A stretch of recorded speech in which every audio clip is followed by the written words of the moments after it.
Good morning, student. We are going to deliver a lecture on if statement. Last video lecture में हमने किया था what is statement and what is selection statement and if statement. Statement क्या होती है, selection statement क्या होती है. Selection statement में हमने एक टॉपिक किया था if statement. If statement की क्या डेफिनेशन है, what is the definition of if statement and what is the syntax of if statement. और एक हमने एग्जांपल भी किया था इफ स्टेटमेंट के साथ.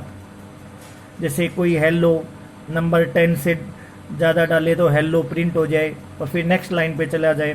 अगर नंबर 10 से कम डालते हैं तो आपका हेलो प्रिंट ना हो. कुछ ऐसा प्रोग्राम किया था लास्ट वीडियो लेक्चर में. वो सब कुछ देखने के लिए आप लास्ट वीडियो लेक्चर को देख सकते हैं. इफ स्टेटमेंट कैसे काम करती है. आज हम और एक दो प्रोग्राम कर रहे हैं इफ स्टेटमेंट के ऊपर. तो इफ स्टेटमेंट एक बार मैं आपको रिवाइज करा दूंगा. इफ स्टेटमेंट कैसे काम करती है आपकी एक बार सिंटैक्स देख लीजिए.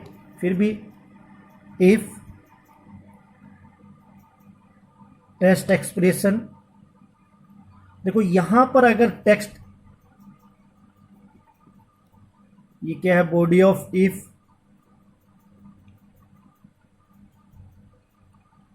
Next statement. ये सिंटैक्स अगर आपको समझ में आ गया तो इफ स्टेटमेंट समझ में आ गया. देखो यहां पर अगर आपकी टेक्स्ट एक्सप्रेशन ट्रू है, यहां पर अगर आपकी एक्सप्रेशन ट्रू है, then body of will be execute and goes to next statement. अगर आपकी टेक्स्ट एक्सप्रेशन फॉल्स है, then body of if will be skipped and goes to next statement. देखो यहां we can depend on this expression. इस expression के ऊपर depend होंगे. अगर ये ट्रू है तो इफ ब्लॉक एग्जीक्यूट होगा और आप कहां चले जाओगे, नेक्स्ट स्टेटमेंट पे. अगर ये एक्सप्रेशन फॉल्स है तो बॉडी ऑफ इफ क्या होगा, स्किप्ड हो जाएगा और आप कहां चले जाओगे, नेक्स्ट स्टेटमेंट पे. आज मैं दो प्रोग्राम कराऊंगा. फर्स्ट प्रोग्राम है write a program to find the whether the enter number is positive और नॉट. मान लो कोई भी आप एक नंबर डालिए, उसमें आप ये फाइंड कर सकते हैं वो नंबर आपका पॉजिटिव है या नहीं है. देखो आप सभी को पता है ये क्या है, आपकी हेडर फाइल है iostream.h एंड conio.h. इनका काम पता है. iostream का भी काम पता है आपको, conio का भी काम पता है. iostream आपकी इनपुट आउटपुट स्ट्रीम, इसके द्वारा आप इनपुट और आउटपुट फंक्शनलिटी को आप अपने प्रोग्राम के अंदर यूज कर सकते हो. आप इनपुट कराते हैं सीइन के थ्रू और आप आउटपुट लेते हैं आप सी आउट के थ्रू. कोई भी स्टेटमेंट अगर आपको प्रिंट करानी है तो डबल कोट में प्रिंट कराते हैं. किसी वेरिएबल की वैल्यू प्रिंट कराते हैं, सीधे उस वेरिएबल का नाम लिख देते हैं. इसी तरह आपको कोई इनपुट कराना है तो सीइन का यूज करते हैं और साथ में ये इनपुट ऑपरेटर और वेरिएबल. अब रन टाइम पे कोई भी वैल्यू डालोगे वो ए में स्टोर हो जाएगा. ऐसे कुछ आप काम कराते हैं. चलो हम देखिए यहां पर एक आपका मेन, ये क्या है, आपका एक फंक्शन है जिसकी रिटर्न टाइप क्या है, वॉइड. सबसे पहले आपका मेन एग्जीक्यूट होता है. जैसे ही आपका प्रोग्राम रन होता है कंपाइलर हमेशा कहां पर जाता है, मेन फंक्शन के ऊपर. अब क्या है, num is a variable which type, integer type. Num एक आपका वेरिएबल है, ये किस टाइप का है, इंटीजर टाइप का. ये स्टेटमेंट प्रिंट हो जाएगी एंटर ए नंबर. आपकी ये स्टेटमेंट प्रिंट हो जाएगी एंटर ए नंबर. सपोज करो आपने क्या डाला, 10, तो नम में वैल्यू क्या स्टोर हो जाएगी, 10 वैल्यू स्टोर हो जाएगी. वो जो भी आप रन टाइम पे डालोगे, 10 डालोगे, 20 डालोगे, जो भी रन टाइम पे डालोगे वो नम में वैल्यू स्टोर हो जाएगी. अब लॉजिक देखिए आपका क्या है, इफ नम ग्रेटर देन 0. नम की वैल्यू क्या है आपके पास, 10 ग्रेटर देन 0. कंडीशन ट्रू या फॉल्स बताइए. कंडीशन क्या है यहां पर, ट्रू है. कंडीशन ट्रू है. मैंने बताया था अगर यहां पर कंडीशन ट्रू है तो इफ ब्लॉक के अंदर जो भी स्टेटमेंट है वो एग्जीक्यूट हो जाएंगे. देखो इफ ब्लॉक के अंदर केवल एक ही स्टेटमेंट है. क्या मैसेज आ जाएगा, number is positive. Number is positive, ये मैसेज आपका प्रिंट हो जाएगा. प्रिंट होने के बाद कहां चला जाएगा, नेक्स्ट लाइन. नेक्स्ट लाइन पे गेट ch आपका फंक्शन है. गेट द कैरेक्टर, जैसे ही कोई की प्रेस करेंगे आप दोबारा अपने प्रोग्राम में आ जाएंगे. अब देखिए, अब इस प्रोग्राम को दोबारा रन कराइए, दोबारा रन कराइए, आपके पास मैसेज प्रिंट हो जाएगा एंटर ए नंबर। अब 10 की जगह आप क्या कराते हो, -5 डालते हो। सपोज करो क्या डालते हो, 10 की जगह क्या डालते हो, -5। तो नम में वैल्यू क्या स्टोर हो जाएगी, -5 वैल्यू स्टोर हो जाएगी। अब फिर वही कंपेयर कीजिए, इफ नम ग्रेटर देन 0, नम की वैल्यू क्या है, -5 ग्रेटर देन 0, -5 0 से बड़ा है, ट्रू या फॉल्स, क्या बोलो, ये कंडीशन ट्रू है या फॉल्स है, कंडीशन क्या होगी आपकी, फॉल्स। फॉल्स होगी तो मैंने बताया था फॉल्स होगी तो ये ब्लॉक क्या हो जाएगा, स्किप। तो ये इफ वाला ब्लॉक क्या हो जाएगा, स्किप, और सीधा कहाँ चला जाएगा, गेट ch।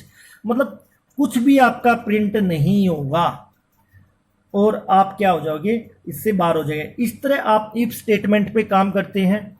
एक और प्रोग्राम देखिए आप, और next program is write a program to find whether the enter number is divisible by 5 और नॉट। मतलब ये प्रोग्राम क्या है, कोई भी नंबर डालिए वो 5 से डिविजिबल है या नहीं है, ये प्रोग्राम ये चेक कराएगा। आप सभी को पता ही है, अभी मैंने थोड़ी देर पहले बताया था, ये एडर फाइल है, ये आपका मेन फंक्शन है जिसकी रिटर्न टाइप वॉइड है, ये आपका स्टार्ट ऑफ द प्रोग्राम है।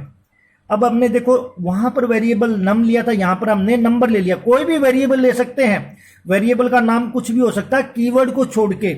आपके 48 कीवर्ड होते हैं C++ के अंदर, उनको छोड़ के, जैसे इंट आपका कीवर्ड है, कैर आपका कीवर्ड है, वॉइड आपका कीवर्ड है, इफ आपका कीवर्ड है।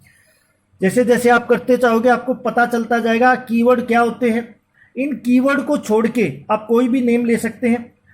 नंबर नेम कोई भी हो सकता है, नंबर हो सकता है, नम हो सकता है, ए हो सकता है, बी हो सकता है, एक्स हो सकता है, वाई हो सकता है, जेड हो सकता है, num1 हो सकता है। कोई भी वेरिएबल का आप नेम दे सकते हैं।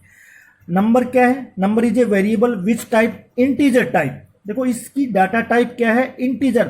तो इसमें वैल्यू कैसी स्टोर कराएंगे हम, इंटीजर। आप सभी को पता है इंटीजर वैल्यू कौन सी होती है, जैसे +10, -10, -25, प्लस का 540, ये सारी इंटीजर वैल्यू होती है और ये वैल्यू आप स्टोर करा सकते हो।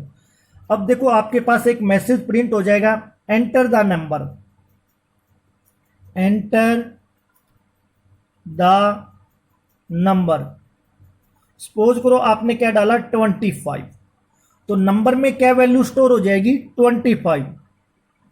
नंबर में क्या वैल्यू स्टोर हो जाएगी, 25। यहां तक आपका क्लियर है। अब देखिए जो आपका लॉजिक है, इफ नंबर %5 = 0। एक बात ध्यान रखिए, ये आपका रिमाइंडर ऑपरेटर होता है C++ के अंदर। अगर आपको रिमाइंडर चाहिए तो इस ऑपरेटर का यूज करते हैं। एक बात ध्यान रखना, ये हमेशा इंटीजर पे ही यूज होता है, ये फ्लोट के लिए नहीं होता। अगर आप फ्लोट के साथ काम करोगे तो ये काम नहीं करेगा, केवल इंटीजर वैल्यू के ही लिए यूज किया जाता है रिमाइंडर ऑपरेटर। देखो एक आपने लॉजिक लगा रखा है, इफ, ये कंडीशन चेक करने के लिए होता है, टेस्ट कंडीशन है। नंबर की वैल्यू क्या है, 25, %5 = 0। 25 को 5 से डिवाइड करेंगे तो क्या रिमाइंडर बचेगा, 0। 0 के इक्वल है, कंडीशन ट्रू या फॉल्स, ये हो गया आपका 0 के इक्वल है, तो कंडीशन क्या होगी, ट्रू होगी। तो ई ब्लॉक एग्जीक्यूट हो जाएगा और मैसेज आपका क्या प्रिंट होगा, नंबर इज डिविजिबल बाय 5। और आप फिर कहां चले जाओगे, नेक्स्ट लाइन पे। अब फिर दोबारा प्रोग्राम को रन कीजिए।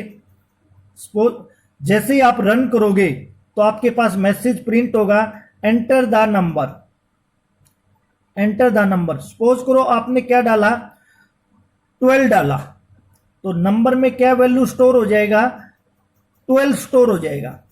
नंबर में 12 स्टोर हो जाएगा, जो भी रन टाइम पे आप डालोगे वो नंबर में स्टोर हो जाएगा। फिर आपने लॉजिक लगा रखा है, इफ नंबर (5 = 0। ये इक्वल ऑपरेटर है, ये कंपैरिजन के लिए यूज किया जाता है। नंबर की वैल्यू क्या है, 12 %5 = 0। 12 को 5 से डिवाइड करेंगे तो रिमाइंडर हमारा कितना बचेगा, कितना बचेगा, 2 बचेगा। रिमाइंडर कितना बचेगा हमारा, 2। 2 इक्वल टू 0, ये कंडीशन होगी, ये कंडीशन होगी। 2 0 के इक्वल होता है, कंडीशन ट्रू या फॉल्स बताइए। 2 इक्वल 0 तो कंडीशन क्या होगी हमारी, फॉल्स।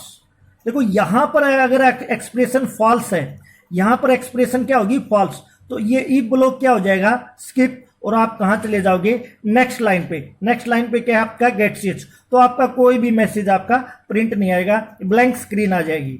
इस तरह आप क्या कर सकते हैं, आप इफ स्टेटमेंट की हेल्प से काम कर सकते हैं। आप और प्रैक्टिस कीजिए, आपको अच्छी तरह इफ स्टेटमेंट आ जाएगी।